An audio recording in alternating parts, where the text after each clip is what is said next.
Hey everybody, welcome to the Very Agile PM. I'm Teresa McFarlane. I'm a former Agile and Project Management Practice Director and Delivery Manager. I've also led Agile COEs and have directed a team of up to 50 different reports. So thank you for joining me. I am here to offer any kind of advice regarding project management and Agile. And I'm so blessed and thankful that you'll trust me with your candid, direct messages looking for advice. So thank you. Today, I had a lady come to me and she wanted to know after over 10 years how she could pivot from being a Scrum Master and go into project management. Now, as all of us know, unless you're hiding under a rock, the market is challenged. And it's not just challenged in the Agile and the PM space, in the dev space in general. AI is really making an impact, as well as a variety of other things driving work out of the United States abroad, as well as even Europe. Stuff is starting to go away, but there's a lot of stuff ramping up in London right now. So that's very exciting considering I used to live in the UK for a good while. There's a lot going on in London, it looks like right now, but a lot of it's that IR35 stuff. So, how do you pivot from being a Scrum Master for over 10 years into the project management space? Well, the first thing I would do, because 9 times out of 10, we all know in corporate, they have you doing more jobs than just a Scrum Master role or any other role that you're hired for. And so, guess what? You're probably doing project management anyway. That's how I got into project management. I went to school for information technology and studying cybersecurity. And I found out I was doing so much project management before I even knew technically what project management was that I just naturally pivoted into it after the 2001 crash that we had back then. And I went from being a full on coding techie and working on IT systems and services like AS400 to being a project manager and getting involved with Agile early on. So it's absolutely doable. We all do a lot of project management daily, even in our personal lives.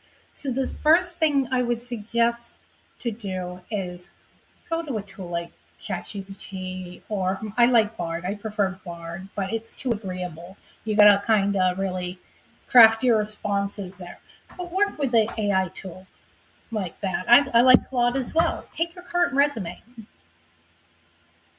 ask the AI tool, is there anything here that you can see that I can pivot into a project management based resume?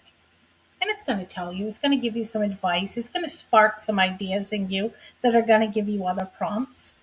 And another thing I want you to do, because AI likes to eat a lot, right? You got to feed it ideas. Another thing I would do is tell it your day to day, what you would do in a role. I bet you most of what you did was project management in some aspect. A lot of companies today have Scrum Masters doing 50% Scrum Master and 50% project management. It's entirely possible. So, that being said, look at that. Craft your resume. Get a new resume out there. Be honest about your resume, but reframe your experience to a project management lens.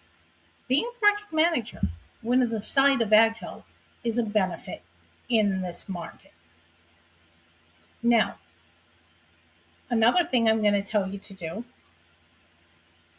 is update your profile on LinkedIn and ask AI again to reframe that for you.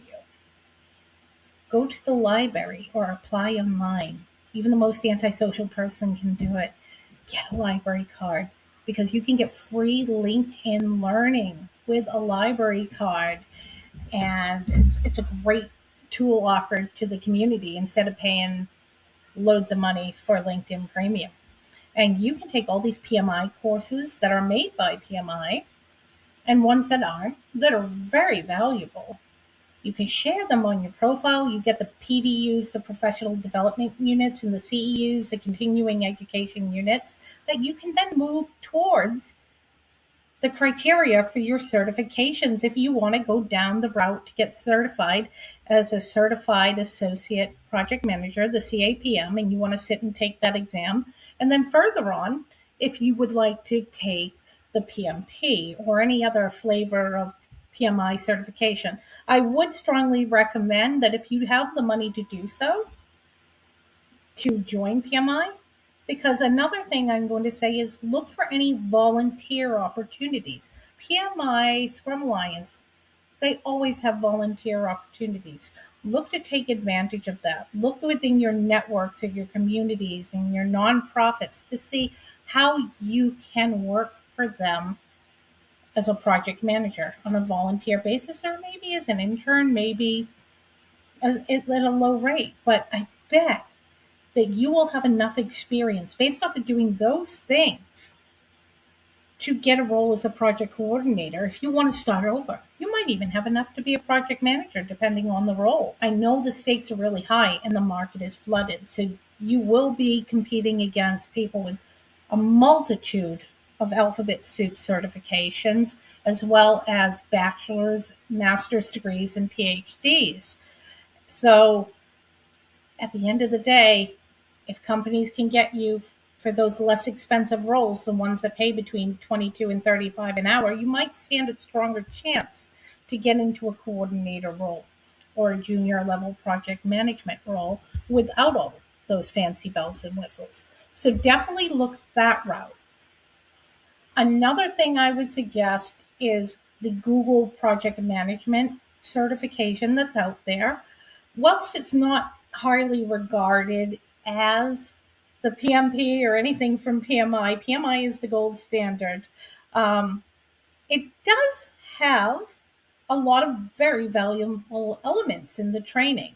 So if you don't have the budget right now and you want to go the PMI route in the future, when you do have a job, definitely go for the Google Project Management certification while you can. Do what I do, right? I'm a busy working mom. I'm currently laid off at the moment, but I still have twins, and they keep me busy. I have a house to manage, and I'm in the process of a major move. But while I'm doing the dishwasher, I take my little laptop and saunter into the kitchen and walk around with me while I'm folding laundry or doing something. And I watch all these certification training videos, and then I take the exams in between. And that's how I continue to keep up my skills and maintain and get new certifications, because otherwise I wouldn't have time. So I'm constantly multitasking. And that's a great way for you to do that as well. Networking, network. There are so many groups online and people who will work with you that you can learn from. Maybe you can ask somebody, if you connect with somebody who does certified training, if you can audit the class. So, meaning you get to be in the class without the benefit of gaining the certification or the piece of paper from it.